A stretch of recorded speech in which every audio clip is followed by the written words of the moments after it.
विद्यार्थिनी आहे. I am in 7th standard. खरं तर मला फार आनंद होतोय की माझं सिलेक्शन झालं आणि ते मला बोलायची संधी मिळते. जेव्हा आमच्या मॅडम, आमच्या सायन्सचे टीचर शेवाळेंनी मला सांगितलं की आपण असं काहीतरी प्रॉब्लेम शोधायचा आणि त्या प्रॉब्लेम वरती आपण इनोव्हेशन नवीन काहीतरी तयार करायचंय. मग कसं होतं की जेव्हा आपण असं काहीतरी प्रॉब्लेमचा विचार करायचा तेव्हा आपल्याला प्रॉब्लेम सुचत नाही. मग त्यासाठी काय महत्वाचं असतं तर एखाद्या सायंटिस्टनं त्याला कल्पना सुचायला असं आपण एखाद्या जागी बसलो, मेडिटेशन करायला लागलो तर कल्पना सुचत नाही. आपल्याला त्यासाठी अनुभव घेणं महत्वाचं असतं. एका सायंटिस्टला प्रेझेंट मुवमेंट मध्ये राहून सगळीकडे त्याची नजर असणं, त्यांना अवेअर असणं महत्वाचं असतं. मग ही कल्पना मला कशी सुचली, reverse car camera protective system. तर मी एकदम साधे इन्सिडेंट मधून मला हे समजली.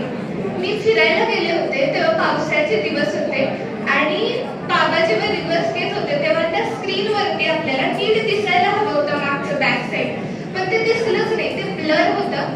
त्यामुळे बाबांना रिव्हर्स घेताना त्रास झाला आणि आमच्या कारचा चुकून डॅश बसला मागच्या कारला. मग त्यामुळं मला फार वाईट वाटलं आणि मी ठरवलं काहीतरी करायचं.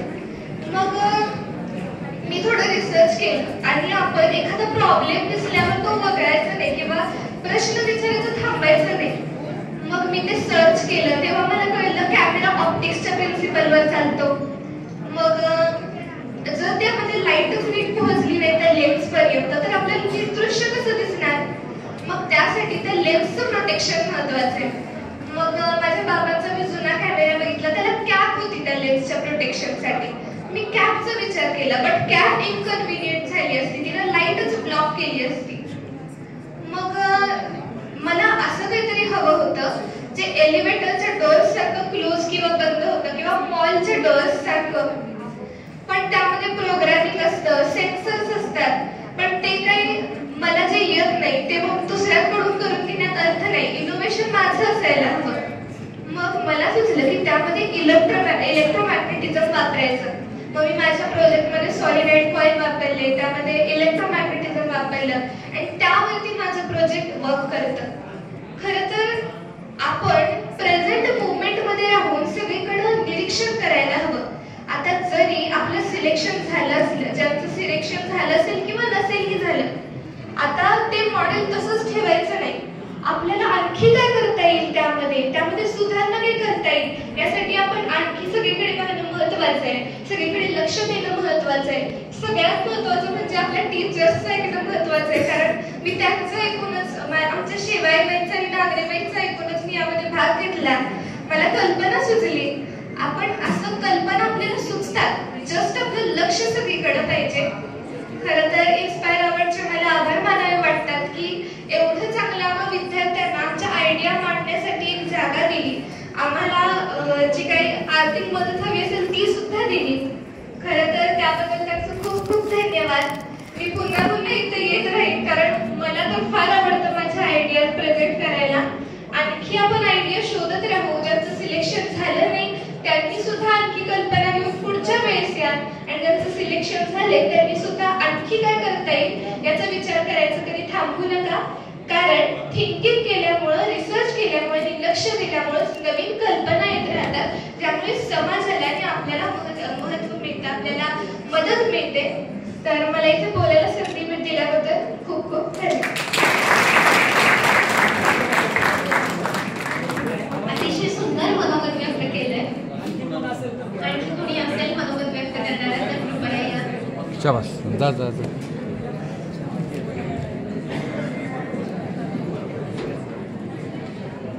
पहिलं तर मला मान्यवरांचे खूप खूप आभार मानावेसे वाटतंय, कारण की त्यांनी आम्हाला आमचे प्रोजेक्ट या ठिकाणी प्रेझेंट करायची खूप छान संधी दिली.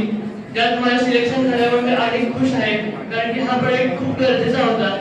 माझा प्रोजेक्ट मी फॅन सेफ्टी सिस्टीम बद्दल बनवलेला, ज्यात आता आपल्याला पाहायला मिळतं की लहान मुलं जी आहेत ती फॅनच्या ग्रिलमध्ये हात घालायला जातात, पण त्यांची बोटं कट होऊ शकतात. त्यामुळे अशी कुठली सिस्टीम आतापर्यंत नाहीये फॅन मध्ये की फॅन सापडतो. कंपनी सोल्युशन प्रमाणे ते ग्रिल्सची लेंथ कमी करतात, पण त्याचे अजून बाकी अनेक डिसएडव्हान्टेजेस आहेत. आणि हा प्रॉब्लेम जो आहे तो प्रॉबेबली जास्तपणे इंडिया सेंट्रिक आहे आणि पर कॅपिटा इन्कमच्या दृष्टीने विचार करून बनवला गेला आहे. त्यात आम्ही काय करतो की जे फॅनच्या जवळ येतात तुम्ही त्या फॅन आपोआप बंद होतो, यानी फॅनला टच व्हायच्या आधीच फॅन थांबतो आणि लहान मुलांना त्याचा कट बसण्यापासून वाचतो. आता हा प्रॉब्लेम कधी लक्षात आला, 2022 मध्ये मी इन्स्पायर अवॉर्डसाठी केलेला एक प्रोजेक्ट होता ज्यात गाडीच्या पुढे त्याच्या पुढे ऑप्शन केलं गाडी थांबते, पण तो सिलेक्ट झाला नव्हता. पण नेक्स्ट इयरला आम्ही परत विचार करतो काय करता येईल, पण त्याच वेळी बघितलं की माझा लहान भाऊ त्या फॅनच्या ग्रिलमध्ये काड्या घालत होता आणि तो फॅनचा प्लेट नंतर तुटला. मी त्याला म्हणलो की का असं केलं, तो म्हणलं काही जास्त मजा येते बघून, त्याच फिरतोय काहीतरी वेगळं वाटते म्हणून मी बोट घालायला गेलो.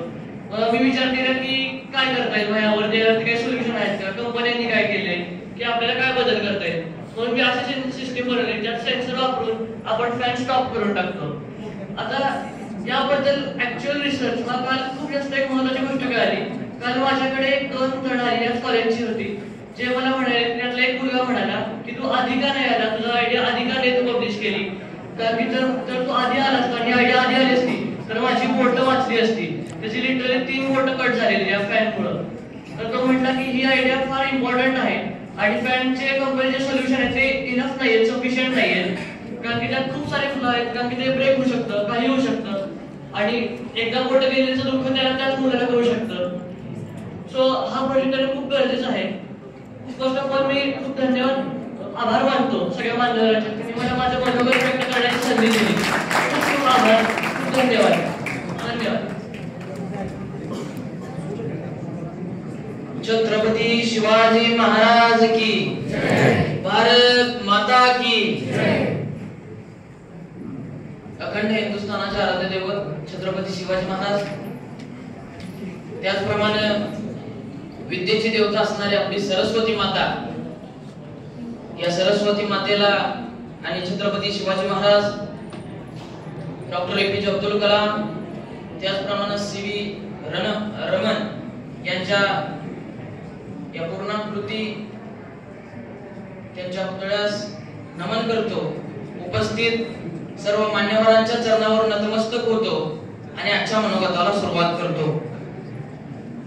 खरं तर 2023 साली आमच्या विज्ञान शिक्षिका कुलकर्णी मॅडम, आता त्या सध्या अण्णासाहेब कल्याणी विद्यालयाला कार्यरत आहेत, त्या म्हणाल्या की समर्थ आपल्याला इन्स्पायर अवॉर्ड, आता इन्स्पायर अवॉर्ड काय असतं हे मला माहितच नव्हतं, पण मॅडम म्हणले आपल्याला एक त्यांना कल्पना द्यायची की समाजाला याचा काय उपयोग होईल असं एक उपकरण तयार करायचंय आणि हे उपकरण तयार करण्यासाठी त्यांना अगोदर आपल्याला कल्पना द्यायची आणि कल्पना दिली, सिलेक्ट झालं तर आपल्याला ते जिल्हास्तरीय प्रदर्शनासाठी घेऊन जायचंय.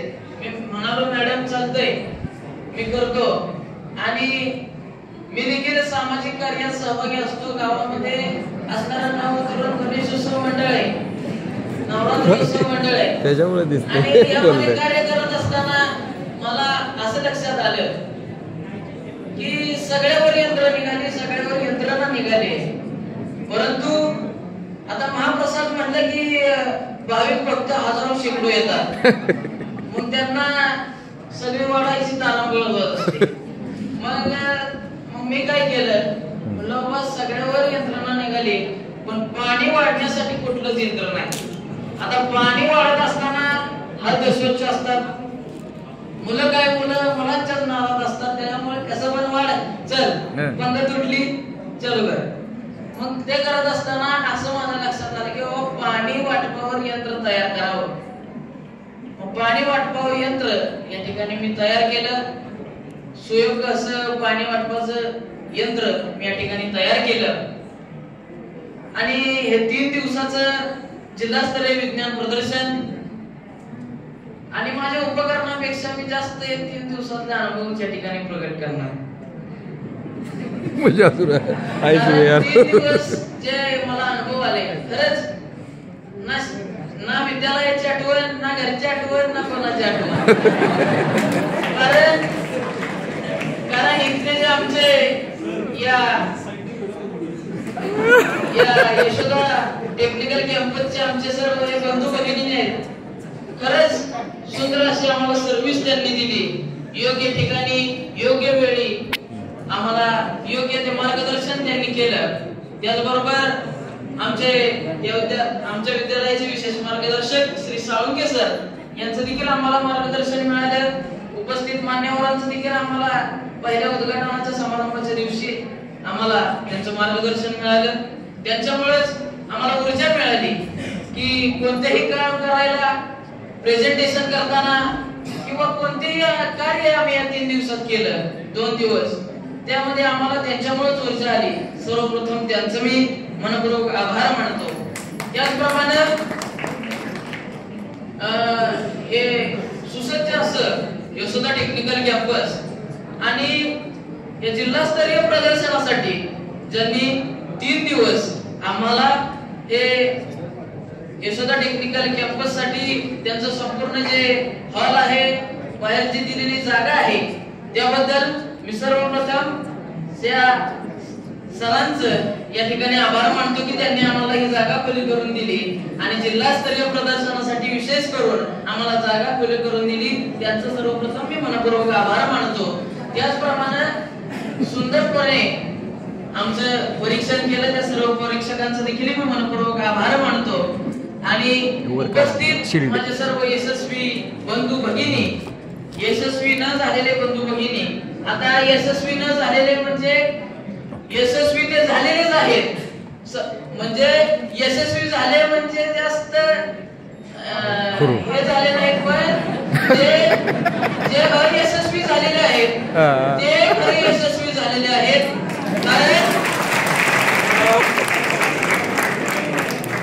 कारण चुकीतूनच माणूस घडत असतो असे आमचे साळुंके सर म्हणत असतात आणि चुकीतून माणूस नक्कीच घडतो आणि ज्या चुका होत असतात त्यामधून माणूस नक्कीच घडत असतो। असं वेळ न लावता बोलण्याची संधी दिली आयोजक, नियोजक, संयोजक यांचा मी मनपूर्वक आभार मानतो। मला या ठिकाणी बोलण्याची संधी करून दिली त्याबद्दल सर्वांचा आभार मानतो। उपस्थित सर्व मार्गदर्शक यांचा मनपूर्वक आभार मानतो। धन्यवाद। छान छान, अभिनंदन। Okay, very good. लवकर पुढारी वाढा। राहिलं होतं अनावरणाला, ते घेऊया। कृष्णा भरत जाधव विद्यार्थी आलेला नाही पण मार्गदर्शक शिक्षिका आहेत, तर मी मान्यवरांना विनंती करते की त्यांना पारितोषिक देण्यात यावं। आणि यानंतर विद्यार्थ्यांसोबत आलेल्या सर्व मार्गदर्शक शिक्षकांना मी आवाहन करते की त्यांनीही त्यांचं मनोगत व्यक्त करावं।